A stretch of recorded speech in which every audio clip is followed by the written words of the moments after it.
그쪽이 해들병원 최우리 선생님이에요? 나 진수지 선생 엄마 되는 사람인데. 혹시 우리 수지 좋아해요? 우리 딸 상견례한 건 알고 있죠? 지금 잠시 문제가 생겨서 미뤄졌지만 우리 수지 한서방이랑 반드시 결혼시킬 거예요. 나는 겨우 식당 아들한테 내 딸 시집 보낼 생각 없으니까. 당장 우리 딸한테서 떨어져요. 아니 모든 걸 다 떠나서 일단 최선영 아들은 절대 안 되니깐 그렇게 알아요. 오늘은 재벌 사위 한현성을 포기 못한 장윤자. 그리고 이제 막 알콩달콩 사랑을 피워가고 있는 배추천사와 무도사에 대한 이야기를 해보려고 하는데요. 구독과 좋아요를 눌러주시면 제가 영상을 만드는데 큰 힘이 됩니다. 비비롤 메뚜기 장사도 망해? 너튜브도 악플만 달려. 진장수랑 진도영이 수지 없이 집안을 살려보겠다고 고군분투하고 있지만 쉽지 않아 보이는데요. 어찌 보면 이렇게 노력하며 사는 것이 당연한 삶이고 시작인 것을 장윤자만 이해하지 못하고 있습니다. 기다려, 내가 비비롤 매장도 내주고 어머니 임플란트도 해줄 테니까. 차라리 아무것도 안 하고 그냥 방에만 있으면 다행인 장윤자가 자기가 이 집안을 대표해서 큰 결심한 것만 알라며 수지를 찾으려고 본격적으로 행동에 나서게 되었습니다. 한현성한테 우리 수지 어디 있냐고 보쌈이라도 해서 데려올 테니까 수지 있는 곳 부르라고 아주 딸내미 팔아넘기려고 작정을 했는데요. 하지만 그동안 지 맘대로 했다가 수지한테 뻥 차인 한현성은 수지 어디 있는지까지 불어버리면 완전 끝이다 싶었는지 어디 있는지 알려주지는 않고 수지는 지금 동료 의사네 집에 있으니까 자신을 믿고 조금만 기다려 달라고 부탁했죠. 예전처럼 섣불리 움직였다간 또 수지가 다른 곳으로 숨어버릴지도 모르기 때문입니다. 하지만 한현성의 말을 귓등으로 들은 장윤자는 옷을 쫙 빼입고 김마리에게까지 찾아가 버리는데요. 며칠 좀 조용하더니 기어코 일을 벌리고 마네요. 진나영이 좀 조용하면 장윤자가 날뛰고 장윤자가 좀 조용하면 진나영이 날뛰고 아주 바람잘 날 없는 모녀들인데요. 장윤자는 역시나 김마리에게 필터 없이 이야기를 시작했습니다. 지금 수지가 동료 의사 선생님네 집에서 지낸다는데 그걸 한서방이 어디 있는지 알면서 안 알려주더라고요. 사부인이 좀 알려주시면 안 될까요? 아니요, 그건 안 되겠네요. 우리 현성이가 안 알려주는 건 그만한 이유가 있겠죠. 그리고 제가 아무리 이사장이지만 직원들의 개인정보를 사적으로 넘겨드릴 순 없습니다. 김마리가 장윤자한테 아주 단호하게 대처를 잘했는데요. 저번 상견례 때 이미 김마리는 장윤자라는 인간에 대해 완전히 파악을 마친 것 같았습니다. 이 정도 되면 좀 눈치 있게 돌아가던가 해야지. 갑자기 사부인이 딸을 안 키워봐서 자기 마음을 모른다며 개념 없는 소리를 해버리는데요.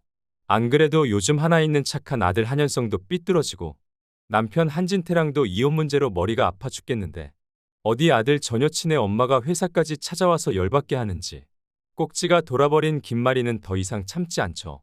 그놈의 사부인 소리 거북하니깐 그만하라고 하고 비서를 시켜서 내쫓아버리는 걸 보니 속이 다 시원하네요.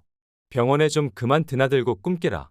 장윤자는 자기가 이런 대접을 받을 거라고 생각 못했는지 얼굴이 시뻘개져서 자기 딸 수지 팔아서 꼭 사돈을 맺겠다고 다짐하는데요. 장윤자가 이런 짓을 하고 다니는 걸 알면 수지가 또 얼마나 창피할까요?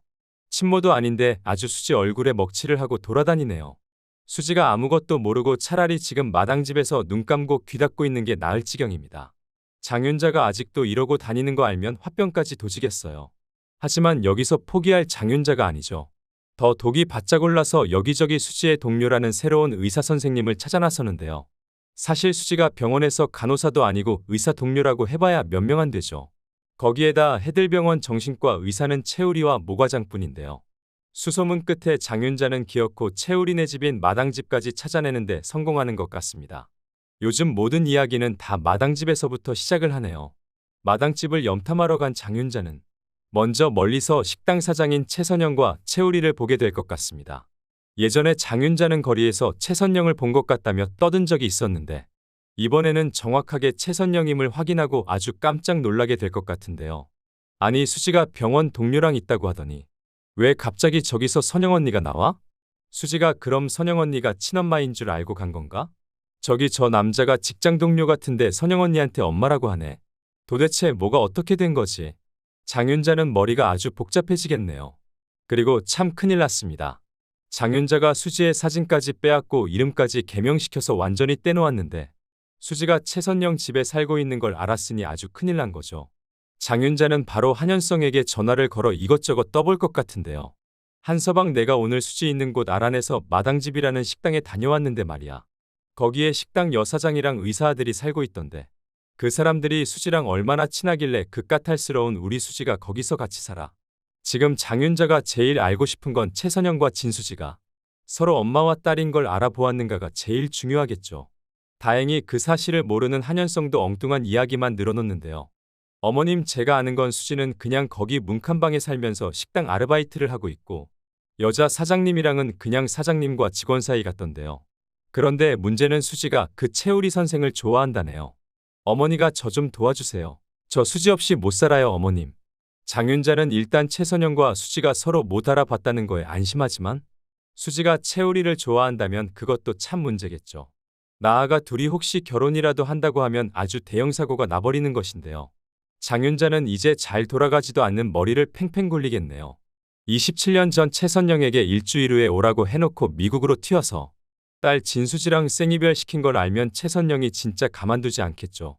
장윤자가 미치지 않고서는 절대 자기 발로 최선영 앞에 먼저 나타나기는 힘들 것 같습니다. 그리고 최근에 배추천사 진수지와 무도사 최우리가 한 집에 살며 서로 조금씩 좋아지고 있죠. 수지는 한현성을 떼놓기 위해 최우리를 좋아한다고 거짓말을 했을 수도 있지만 최우리는 수지에게 아주 푹 빠진 것 같은데요. 여기서 장윤자가 할 수 있는 방법은 하나뿐인 것 같습니다. 조용히 최우리와 만나는 것인데요. 그쪽이 해댈 병원 최우리 선생님? 나 진수지 선생 엄마 되는 사람인데 우리 수지 좋아해요? 우리 딸 상견례한 건 알고 있죠? 혹시 우리 수지랑 결혼하면 돈을 얼마나 해줄 수 있는데요? 지금 잠시 문제가 생겨서 미뤄졌지만 우리 수지 한서방이랑 반드시 결혼시킬 거예요. 나는 겨우 식당 아들한테 내 딸 시집 보낼 생각 없으니까 당장 우리 딸한테서 떨어져요. 아니, 모든 걸 다 떠나서 일단 최선영 아들은 절대 안 되니깐 그렇게 알아요. 그리고 오늘 우리가 만난 건 수지한테 비밀로 해요. 의사면 똑똑하니깐 그 정도 눈치는 있죠? 이렇게 장윤자는 이제 싹트기 시작한 수지와 최우리의 사랑을 방해할 것 같은데요. 이런 말을 들은 최우리의 행동들은 그동안의 행동들과 많은 변화가 있을 것 같습니다. 어디까지 자신에 대해 뒷조사를 했길래 갑자기 엄마 최선영 이름까지 들먹이는지, 아직 사귀는 사이도 아닌데 부모까지 찾아와서 난리를 피우니 자신이 오히려 진수지 선생과 한현성 본부장의 사이를 방해하고 있다고 생각할 수도 있겠죠. 역시나 주인공들끼리 방해꾼 없이 사랑하기는 쉽지가 않아 보입니다. 그래도 최우리가 지금까지 해왔던 모습처럼 앞으로도 당당하게 수지 곁에 있을지 지켜봐야겠네요. 한편 요즘 되는 일이 하나도 없는 김마리는 자신을 걱정해주는 한진태에게 더욱 날을 세웠습니다. 김마리와 한진태가 30년 전 이야기를 다시 꺼냈는데요.